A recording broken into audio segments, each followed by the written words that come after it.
তো সাজগোজ শিখাইছে। রাগ হয়েন না, দুনিয়া ইসলামের আগে কেউ সাজগোজ জানতো না। ইসলাম নারীকে শিখাইছে সাজগোজ কাকে বলে, ইসলাম শিখাইছে ফ্যাশন কাকে বলে। নাইলে এই হাদিস কেন বলতো আল্লাহু জামিলুন ইউহিব্বুল জামাল, আল্লাহ সুন্দর সৌন্দর্যতাকে পছন্দ করে। আল্লাহর রাসূল সাহাবী রাসূলকে কেন বলতো তুই এরকম চলস কেন, আল্লাহ কি তোকে কিছু দেয় না? বলছে দিছে। বলে তাইলে নিয়ামতের আসর তোর উপরে প্রকাশ পাওয়া চাই। ইসলাম তো দুনিয়াকে সাজগোজ শিখাইছে, ফ্যাশন শিখাইছে। চলেন আমার লগে ইতিহাস নিয়ে বসেন, আমাকে দেখান ইসলামের আগে কে ফ্যাশন জানতো। দুনিয়া ফ্যাশন জানতো না। ইসলামের আগে স্বামী জানতো না স্ত্রীর হক কি, ইসলামের আগে স্ত্রী জানতো না স্বামীর কদর কি, ইসলামের আগে মা বাবা জানতো না সন্তানের মায়া মমতা কি, ইসলামের আগে জানতো না সন্তান জানতো না বাপের কদর কত বড়, বাপ মা কি জিনিস। ইসলাম শিখাইছে বাপ মা কি জিনিস। ইসলাম শিখাইছে সদয় দৃষ্টিতে দেখতে দেরি, কবুল হজের সওয়াব মিলতে দেরি হয় না। আমি তো বলি কবুল হজ না, ইসলাম শিখাইছে সদয় দৃষ্টিতে দেখতে দেরি, জান্নাত নিজের নামে লেখায়া নিতে দেরি হয় না। আপনি বলবেন হজের সওয়াব তো লেখা আছে হাদিসে, আপনি জান্নাত কোত্থেকে পাইলেন? তাইলে আমি আরেকটা হাদিস দিয়া বুঝাই। আল্লাহর রাসূল বলছে জান্নাত কবুল হজের সওয়াব জান্নাত ব্যতীত আর কিচ্ছু না। ইসলাম শিখাইছে। তো যেটা বুঝাইতেছিলাম আমি, যে আজকে তো সাহায্যের দরকার, কিন্তু সাহায্য আসে না কেন? কেন আসে না? একটা দিয়ে শেষ করতেছি। আসতো যদি আমরা আল্লাহর কাছে আকর্ষণের পাত্র হইতাম, যদি রাসূলের কাছে আকর্ষণের পাত্র হতাম। ওই 313 আল্লাহর কাছে আকর্ষণের পাত্র ছিল। 313 তলোয়ার, তিনটা ছিল। একদিকে 11,000-এর উপরে, 1100-র উপরে তলোয়ার ছিল।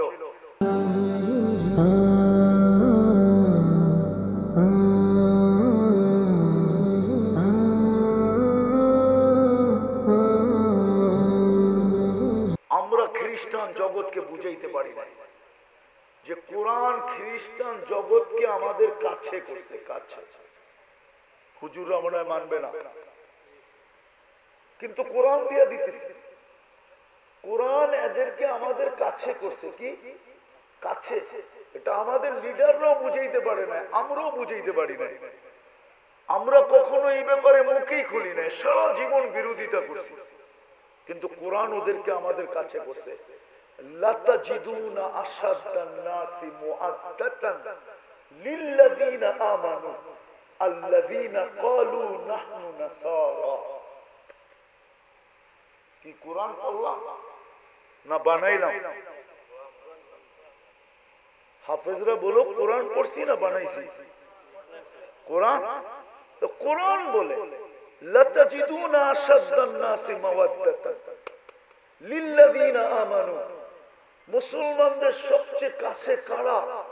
যারা নিজেদেরকে খ্রিস্টান বলে দাবি করে। এই জায়গায় আছে লাতাজিদুনা আশাদ্দান নাসি আদাওয়াতান লিল্লাযীনা আমানু। সবচেয়ে বেশি মুসলমান বিদ্বেষী দুই সম্প্রদায় দুনিয়াতে। একদল হলো ইহুদ ওয়াল্লাযীনা আশরাকু, আর যারা মূর্তি পূজক। এই দুই দল হলো মুসলমানের সবচেয়ে বেশি বিরোধী। কোরআন বলতেছে কিন্তু খ্রিস্টানদেরকে আমাদের কাছে করছে। কিন্তু আমি বড় আফসোস করি দুনিয়া ঘুরার পরে যে আমাদের স্কলাররা কেন ওদেরকে বুঝাইতে পারলো না, আমাদের নেতারা কেন ওদেরকে বুঝাইতে পারলো না। যদি ওদেরকে বুঝাইতে পারতাম তাহলে এই দুরবস্থা মনে হয় কোনোদিন আমাদের দেখতে হতো না। আমরা বুঝাইতে পারি, আমি আমার দোষও বলবো, শুধু ওদের দোষ বলবো এরকম না, আমার দোষও আমি বলবো যে আমি ওদেরকে বুঝাইতে পারি না, আমাদের স্কলাররা বুঝাইতে পারে না, আমাদের নেতারা বুঝাইতে পারে না যে তোমাদেরকে আল্লাহ আমাদের কাছে করছে, তোমরা আমাদের থেকে দূরে যাও তো যাও কেন, আমাদের সাথে বিদ্বেষ রাখো তো রাখো কেন, হিংসা রাখো তো রাখো কেন, দুশ্মনী রাখো তো রাখো কেন, আমাদেরকে ঘৃণা করো তো করো কেন, আমরা তো তোমাদের কাছে, তোমরা আমাদের কাছে। কিন্তু যখন আমরা বুঝাইতে পারি না, তো এই জন্যই বলতেছিলাম প্রথমটা যে ওরা ডুববে দুই কারণে, পশ্চিমারা ডুববে শুধু দুই কারণে, নাইলে ওদের ডুবার কোনো কারণ আমি দেখি নাই, শুধু দুই কারণেই ওরা ডুববে। একটা হলো ইহুদিদের সাথে ওদের পিরিত বেশি, পিরিত বুঝেন তো, কি ভালোবাসা, ঠিক না? আরেকটা হলো মুসলমানদের সাথে ওদের দুশ্মনী বেশি, এই কারণেই ওরা ডুববে। তো যেটা আমি বুঝাইতেছিলাম, কথা বাহির হয়ে চলে গেছে, আমি গুছায় নিয়ে আসতেছি, কথা শেষ জায়গায় আমি চলে আসছি, এটাই বুঝাইতেছিলাম যে দুনিয়ায় আপনি যতই আকর্ষণের পাত্র হন না কেন, ফুল তো ফুটলে আকর্ষণের পাত্র হয়, আপনি যতই আকর্ষণের পাত্র হন না কেন, এটা আমার বিষয় না। আমার বিষয় হলো এটা ভাবানো যে আমি আল্লাহর কাছে আকর্ষণের পাত্র কতটুকু, বা আল্লাহর কাছে আমি আকর্ষণের পাত্র হব কিভাবে, রসুলের কাছে আমি আকর্ষণের পাত্র হব কিভাবে। আর কারণও আমি বলছি যে এখানে চিরদিন থাকা যাবে, এই চেহারাটা যে অস্তিত্ব দিছে তার সামনে একদিন দাঁড়াইতে হবে। এটা অস্তিত্ব দিছে কে? কে দিছে? এই চেহারাটা আল্লাহ অস্তিত্ব দিছে, জোরে বলেন কে? আল্লাহ যত জোরে বলবেন তত ভিতরের ব্লক শেষ হয়ে যাবে, ব্লক থাকবে না, হ্যাঁ ক্লিয়ার হবে। আমি শুধু কোরআন হাদিস না, ডাক্তারের প্রমাণ দিতে পারি, আমার কাছে আছে অডিও ক্লিপ, আমার কাছে আছে। আমেরিকার ডাক্তার বলছে মুসলমানের হার্টের প্রবলেম হয় কি করে আমার বুঝে আসে না, ও মুসলমান না, খ্রিস্টান। ও বলছে আল্লাহ শব্দকে আমি অ্যানালাইসিস করে দেখছি যে মুসলমান আল্লাহ বলে, আবার হার্টের ভিতরে প্রবলেম হয় কি করে, তাইলে বোঝা গেল মুসলমান আল্লাহ যেভাবে বলার দরকার ওইভাবে বলে না। আসলেই সত্য, আমরা আল্লাহ বলি না।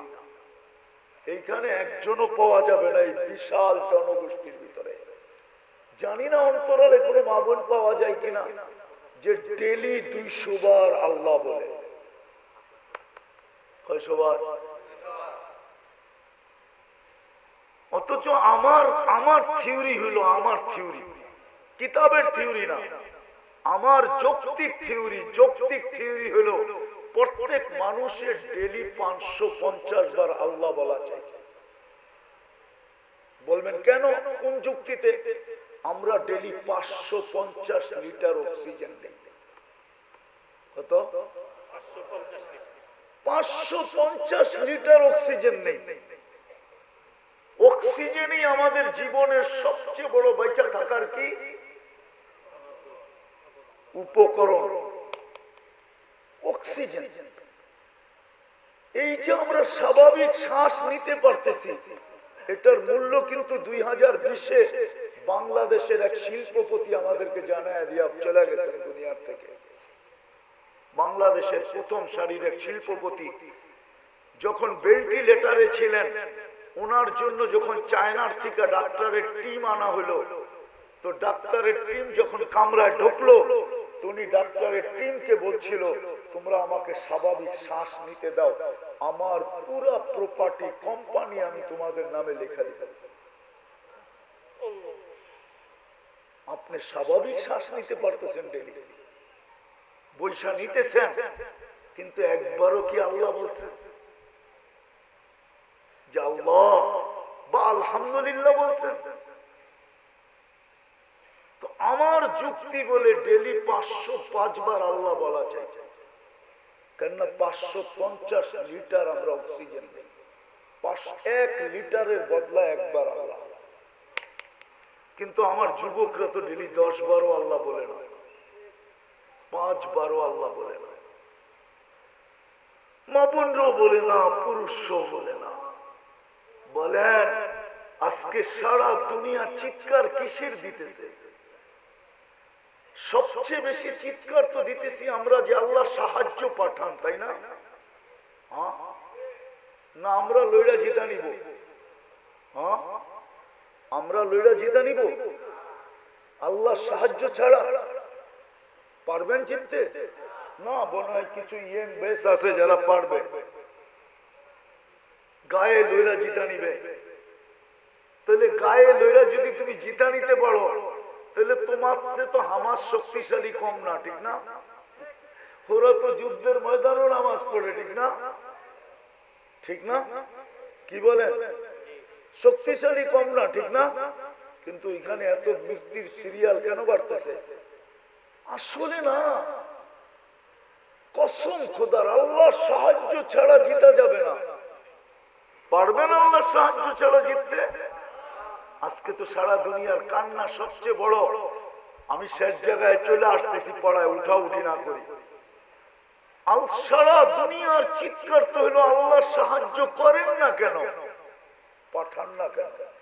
জিজ্ঞেস করেন ওলামাদের থেকে। প্রত্যেক মাদ্রাসায় ডেইলি দোয়া হয়, আল্লাহওয়ালারা সারা রাত্র চোখের পানি ছড়ায়।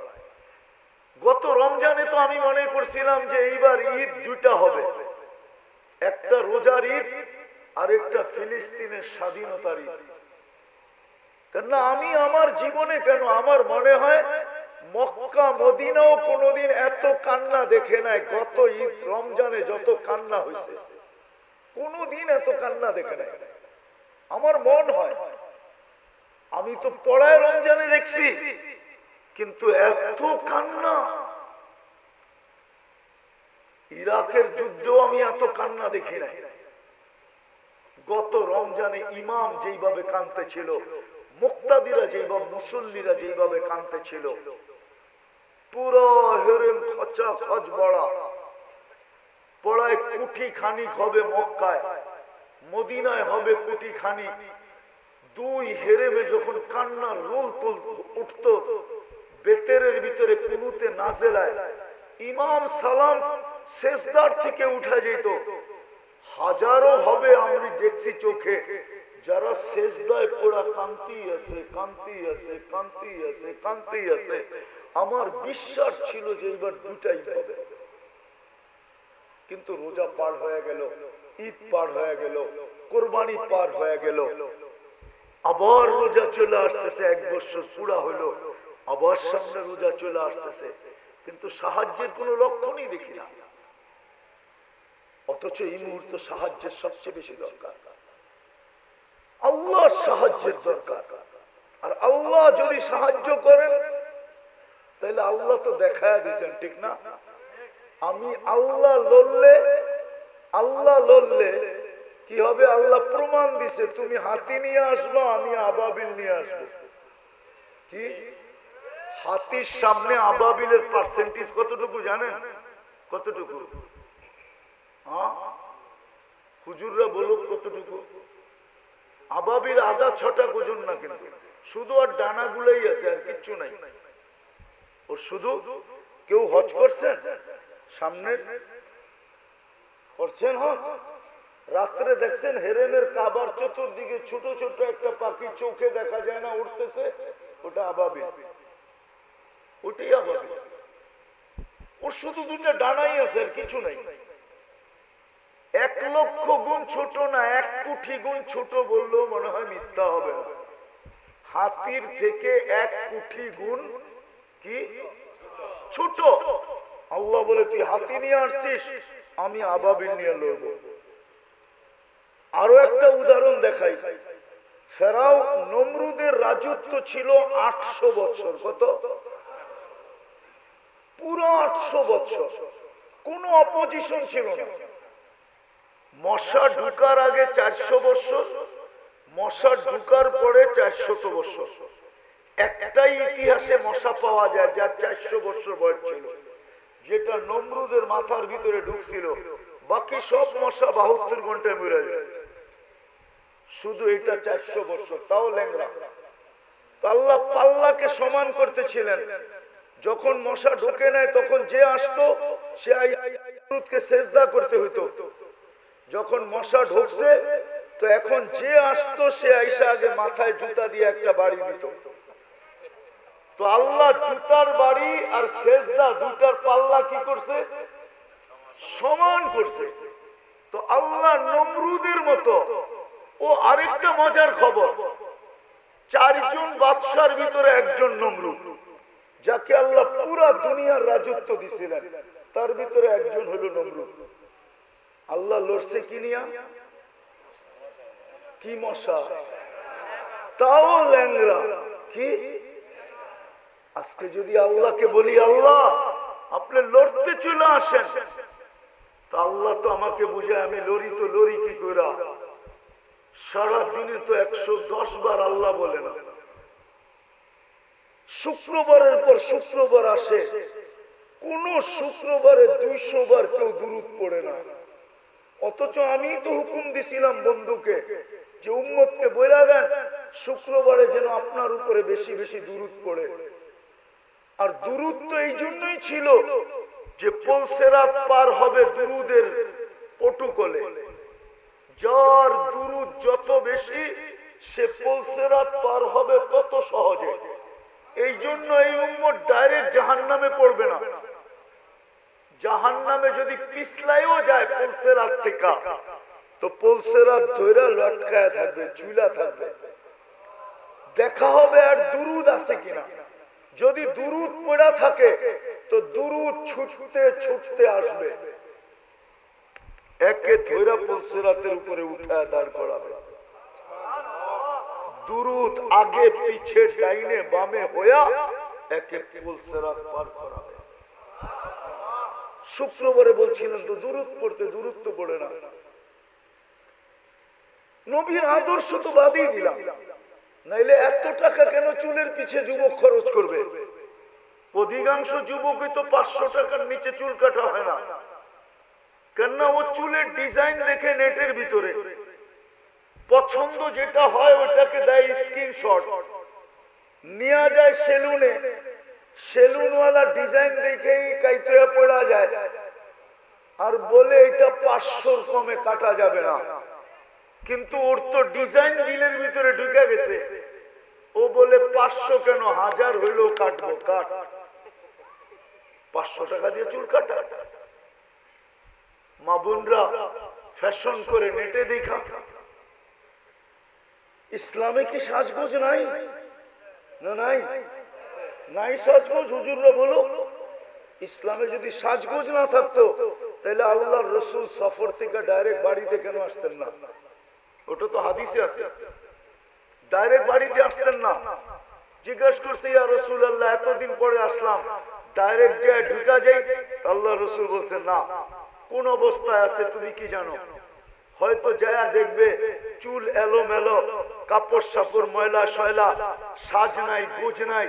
বাড়িতে তুমি ঢুকবা, লাগবো তোমার কাছে কাজের মহিলার মতো, তো তোমার মন লাগবে না। বিদায় একটু অপেক্ষা করো, বাড়িতে খবর দেখ সাইজা গাইজা রেডি হোক। যখন তুমি ঘরে ঢুকবে দেখতে দেরি যেন গলা লাগাইতে দেরি না হয়। মন যেন বলে গলা লাগা, মন যেন বলে বুক লাগা, আগেরটা বাদিয়ে দিলাম, লাউড স্পিকার খোলা। ইসলাম তো সাজগোজ শিখাইছে। রাগ হয়েন না, দুনিয়া ইসলামের আগে কেউ সাজগোজ জানতো না। ইসলাম নারীকে শিখাইছে সাজগোজ কাকে বলে, ইসলাম শিখাইছে ফ্যাশন কাকে বলে। নাইলে এই হাদিস কেন বলতো আল্লাহু জামিলুন ইউহিব্বুল জামাল? আল্লাহ সুন্দর, সৌন্দর্যতাকে পছন্দ করে। আল্লাহর রাসূল সাহাবী রাসূলকে কেন বলতো তুই এরকম চলস কেন? আল্লাহ কি তোকে কিছু দেয় না? বলছে দিছে, বলে তাইলে নেয়ামতের আসরের উপরে প্রকাশ পাওয়া চাই। ইসলাম তো দুনিয়াকে সাজগোজ শিখাইছে, ফ্যাশন শিখাইছে। চলেন আমার লগে ইতিহাস নিয়ে বসেন, আমাকে দেখান ইসলামের আগে কে ফ্যাশন জানতো? দুনিয়া ফ্যাশন জানতো না। ইসলামের আগে স্বামী জানতো না স্ত্রীর হক কি। ইসলামের আগে স্ত্রী জানতো না স্বামীর কদর কি। ইসলামের আগে মা বাবা জানতো না সন্তানের মায়া মমতা কি। ইসলামের আগে জানতো না সন্তান, জানতো না বাপের কদর কত বড়, বাপ মা কি জিনিস। ইসলাম শিখাইছে বাপ মা কি জিনিস। ইসলাম শিখাইছে সদয় দৃষ্টিতে দেখতে দেরি, কবুল হজের সওয়াব মিলতে দেরি হয় না। আমি তো বলি কবুল হজ না, ইসলাম শিখাইছে সদয় দৃষ্টিতে দেখতে দেরি, জান্নাত নিজের নামে লেখায়া নিতে দেরি হয় না। আপনি বলবেন হজের সওয়াব তো লেখা আছে হাদিসে, আপনি জান্নাত কোত্থেকে পাইলেন?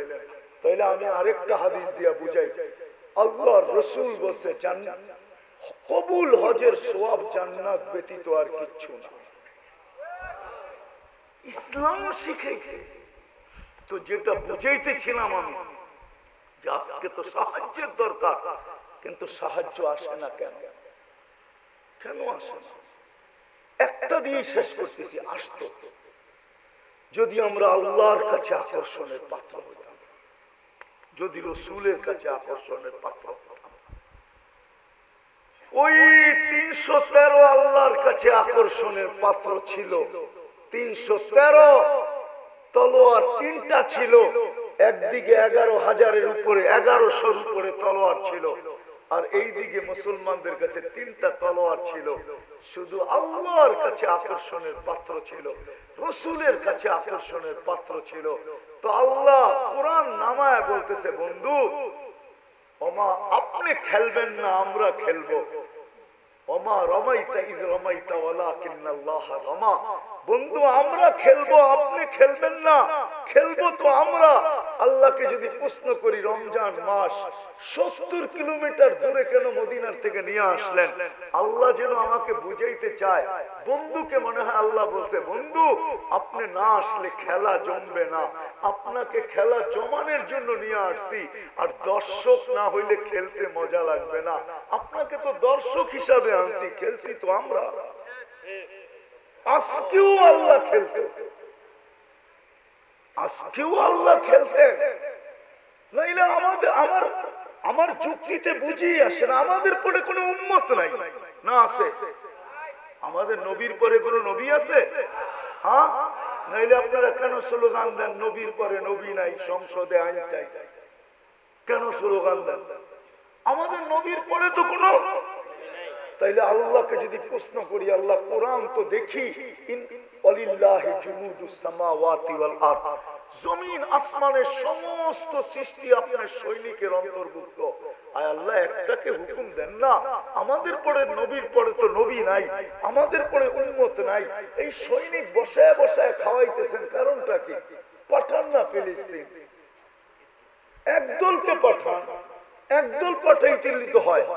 কিন্তু আল্লাহ তো আমাকে বলে আমি পাঠাই, তো পাঠাই কি করে? তরিকা বাদ দিলাম, তরিকা বাদ দিলাম, আদর্শ বাদ দিলাম, আদর্শ বাদ দিলাম। ওরা তো ডেলি 100 বার আমাকে আল্লাহ বলেও ডাকে না, মুক্ত করে আমারটা সব। শুক্রবারে 100 বার আমার বন্ধুর দুরূদ পড়ে না।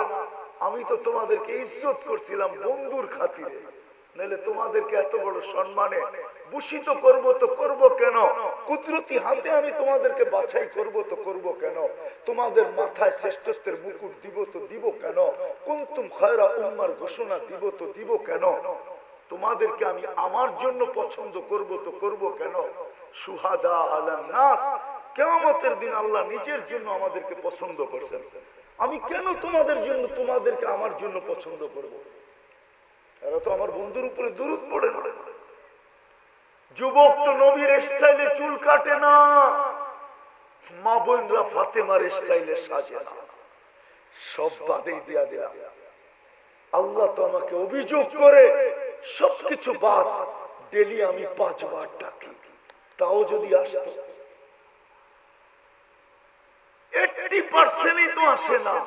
আরে 50% যদি আসতো, অর্ধা অর্ধিও যদি আসতো, তাইলেও তো আমার মনকে বুঝাইতে পারতাম। 80% তো আসে না। मैं फैक्ट्री वाला तो फैक्ट्रीতে নামাজে পড়ে না, মেইল वाला तो মেইলে পড়ে না, বাজার वाला तो বাজারে পড়ে না, হাট वाला तो হাটে পড়ে না, দোকানদার তো দোকানে পড়ে না, অফিস वाला तो অফিসে পড়ে না, আদালত वाला तो আদালতে পড়ে না, ক্ষেত वाला तो খেতে পড়ে না। অথচ খেতে যদি নামাজ পড়তো তাহলে ওর জন্য আল্লাহর মাগফিরাত, জান্নাত ওয়াজিব হইতো, ওয়াজিব, অবধারিত। হাদিসে আছে, ক্ষেতওয়ালা যখন আজান শুনে, আর ক্ষেতের আইল বলে না লাইল বলে গাজীপুরে, হ্যাঁ লাইল, ঠিক না? কোন জায়গায় আইল বলে। ক্ষেতের লাইলে যদি ও গামছা বিছায় দাঁড়ায় যেত, আল্লাহ ফেরেশতাদেরকে ডাইকা দেখাইতো, কি করে রে? নামাজ পড়ে। কার ভয়ে? আমার ভয়ে। আপনার ভয়ে? কি চায় নামাজ দ্বারা? জান্নাত। আমি ভয় থেকে নিষ্কৃতি দিলাম, ওকে মাফ করে দিলাম, জান্নাত লেখা দিলাম, তোমরা সাক্ষী থাইকো। খেতালা যদি খেতে দাঁড়াইতো, খামারওয়ালা যদি খামারে দাঁড়াইতো, মা বোনরা যদি পড়ে পড়তো, বাড়িওয়ালা যদি বাড়িতে পড়তো। আল্লাহ তো ডেলি 5 বার ডাকে।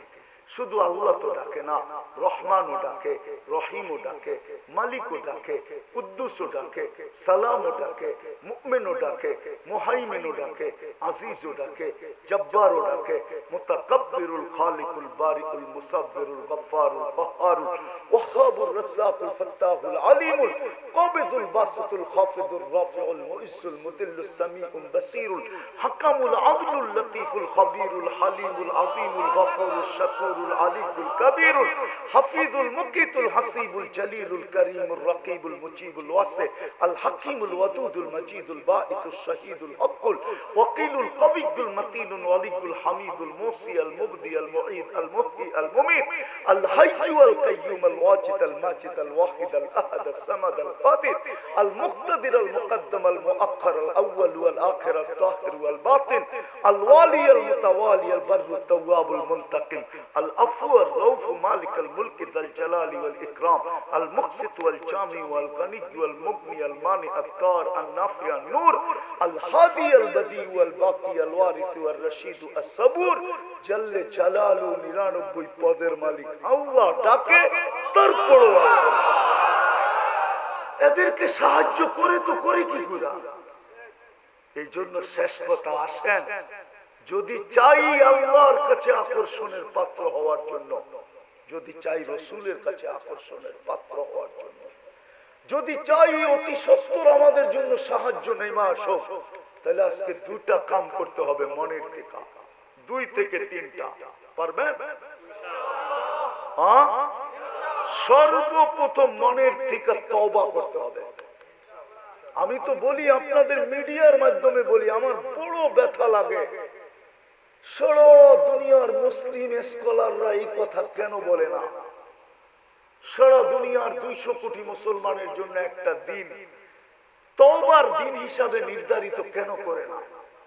হায়, দুনিয়ার মুসলিম স্কলাররা যদি সারা দুনিয়ার মুসলমানদের জন্য একটা দিন তওবার দিন হিসাবে নির্বাচিত করত, আর ঘোষণা দিত যে চলো অমুক দিন আমরা সারা দুনিয়ার 200 কোটি মুসলমান নর নারী আল্লাহর কাছে তওবা করব, দেখি কোরআনের ওই আয়াত সত্য হয় কিনা। কোরআনের আয়াত সত্য, লিউযিকাহুম বাদাল্লাযী আমিলু লাআল্লাহুম ইয়ারজিউন। আল্লাহ বলতেছে তোমরা ফিরে আসো, আমি এটা চাই। হাদিসে কুদসি আছে, ইনতাবু ফানা হাবিবুহুম, তোমরা ইউটার্ন নিতে দেরি, তওবা করতে দেরি, আমি তোমাকে বন্ধু, তোমাদেরকে বন্ধু বানায়া দিতে দেরি করব না। তারপরে আমার ঘোষণা আসবে, মান আদালি ওয়ালিয়ান আযানতুহু লিল হারব, আমার বন্ধুদের সাথে যে লড়বে সে, আমি বন্ধুদেরকে লড়তে দিব না, আমার বন্ধুদের সাথে যে লড়ার জন্য নাইমা আসবে, আমি বন্ধুদেরকে লড়তে দিব না, বরং মধ্যখানে আমি বন্ধুদের পক্ষ হয়ে লড়ব। আমার স্কলাররা কেন এই কথাটা ঘোষণা দেয় না?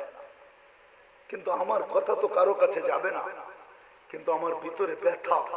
ষোলো দুনিয়ার মুসলিম স্কলাররা যদি একটা দিন 200 কোটি মুসলমানের জন্য নির্ধারিত করত যে অমুক দিন মুসলমান সারা দুনিয়ার আল্লাহর কাছে তওবা করবে, যে আজকে কি আল্লাহ আমাদের উপরে নারাজ হয়ে গেলেন কিনা, একটা বছরের উপরে হইল ফিলিস্তিনের মতো জমিন যেখানে আল্লাহর খলিল শুয়ে আছে,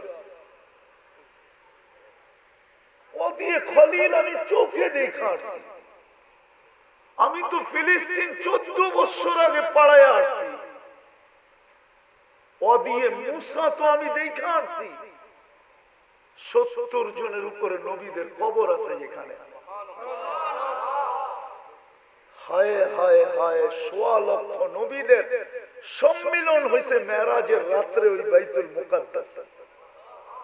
ওই শহর, ওই জমিন যার প্রত্যেকটা বালুর কণার সাথে বরকত মিশ্রিত। আল্লাহ বলে বারাকনা হাওলা, কণার সাথে বরকত মিশ্রিত। ওই মানুষগুলো 1 বছরের উপরে। চলেন আমরা আজকে উম্মতের পক্ষ থেকে তওবা করি, নিজেদের পক্ষ থেকেও করি, উম্মতের পক্ষ থেকেও। রাজি? কে কে রাজি দেখি? তাইলে বলে দেন আল্লাহ কিন্তু আমাদের দুনিয়ার ছাদে। বলেন আল্লাহ, আমরা আমাদের গুনার থেকে তওবা করলাম, আপনি আমাদের তওবা কবুল করেন, আমাদের গুনাহ মাফ করে দেন।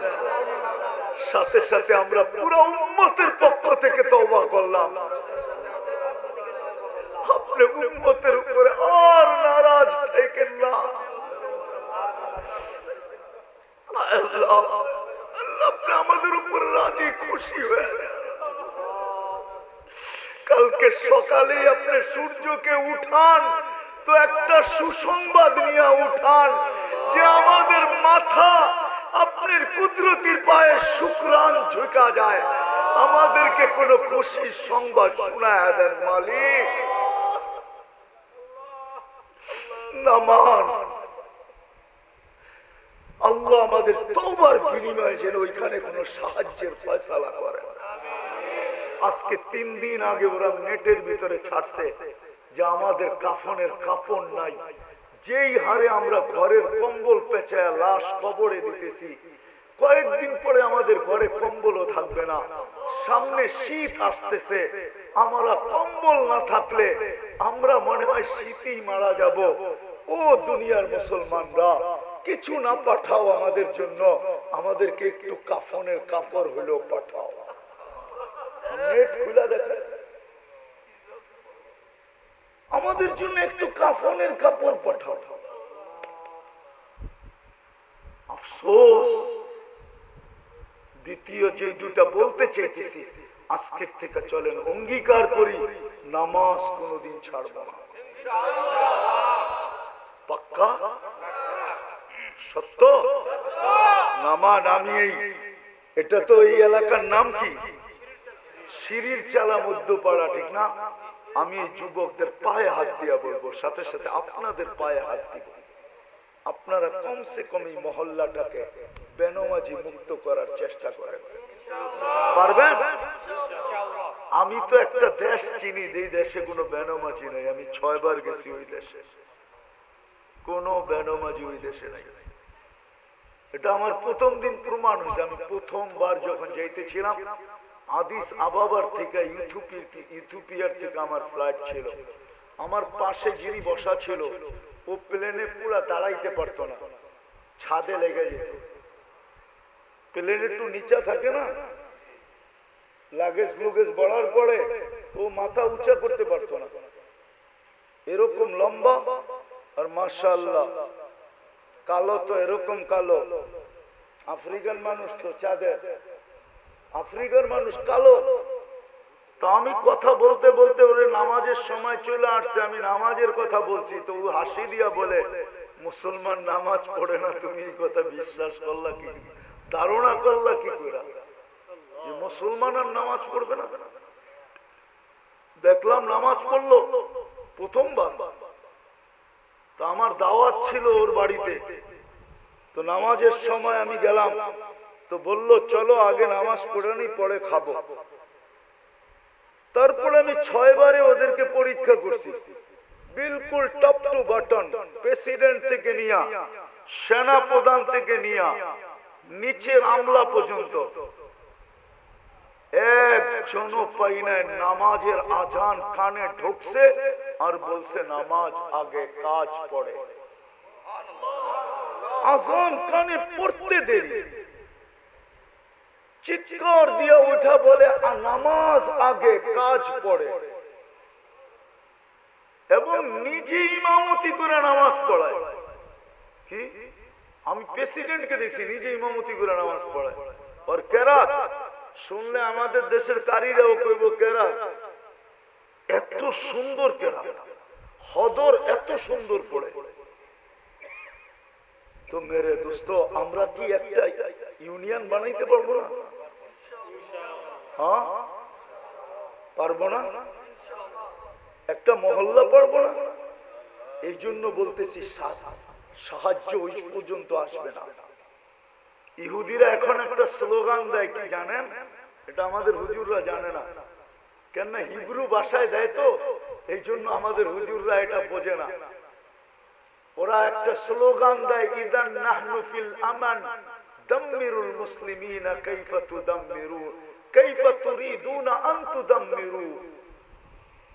আমরা এখনো নিরাপদ, বিদায় তোমাদের যেমন ইচ্ছা তেমন মুসলমানদেরকে মাটির সাথে মিশাও। কেন ওরা নিরাপদ জানেন? এটা ওদের কিতাবে লেখা আছে, যেদিন পর্যন্ত মুসলমানের জুমার জামাত আর ফজরের জামাত সমান না হবে। আজকে জুমায় মসজিদ ভরা যায়, ফজরে মুসল্লি পাওয়া যায় না। শীতের দিন, বৃষ্টির দিন ইমাম আর মুয়াজ্জিন দুইজন শুধু নামাজ পড়ে। আল্লাহর ঘর খালি। ওদের কিতাবে লেখা আছে ফজরের জামাত আর জুমার জামাত যতক্ষণ পর্যন্ত মুসলমানের সমান না হবে, সংখ্যার দিক দিয়া, মানুষের দিক দিয়া, ততদিন পর্যন্ত মুসলমানের বিজয়ের পালা শুরু হবে না। বিদায় আমরা ইহুদিরা নিরাপদ, নিরাপদ, নিরাপদ, নিরাপদ। এই জন্য ওরা চিৎকার দিতেছে এখন, নাহনু ফিল আমান তুদাম্মিরুল মুসলিমিনা কাইফা তুরিদুনা আন তুদাম্মিরু। তোমরা এখনো নিরাপদ, যেমন মনে চায় তেমন মুসলমানদেরকে মাটির সাথে মিশিয়ে দাও। বিদায় আমি আপনাদের পায়ে হাত দিয়া বলতেছি, নামাজ পড়েন আর মহল্লাকে বেনমাজি মুক্ত করেন। যত তাড়াতাড়ি করব তত তাড়াতাড়ি আল্লাহর সাহায্য, বিজয়ের পালা শুরু হবে, আল্লাহর সাহায্য চলে আসবে। অন্যথায় আমাদের মতো মানুষ দিয়ে সাহায্য হবে না। আমরা এই জন্য পায়ে হাত দিয়া বলি, ইনশাআল্লাহ পড়বেন আর পড়াবেন। কে কে করবেন এই দুটা কাজ? যে নামাজ পড়বো আর পায়ে ধরে হলো নামাজ পড়াবো।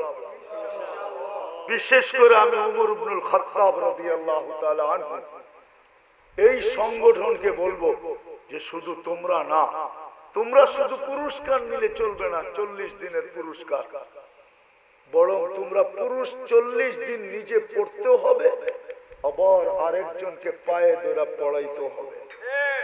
যেদিন আমাদের মসজিদ ভরা যাবে, খোদার কসম, আমরা যদিও না মানি, ওরা কিন্তু এটা অক্ষরে অক্ষরে মানে।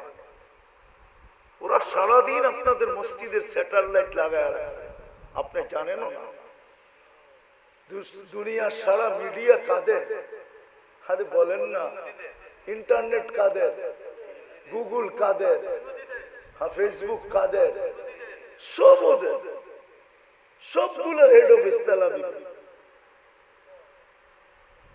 সব টাকা কাঁচায় যাইতেছে ওইখানে, আর অস্ত্র কিনতেছে, আর আপনাকে মাটির সাথে, আমাকে মাটির সাথে মিশাইতেছে।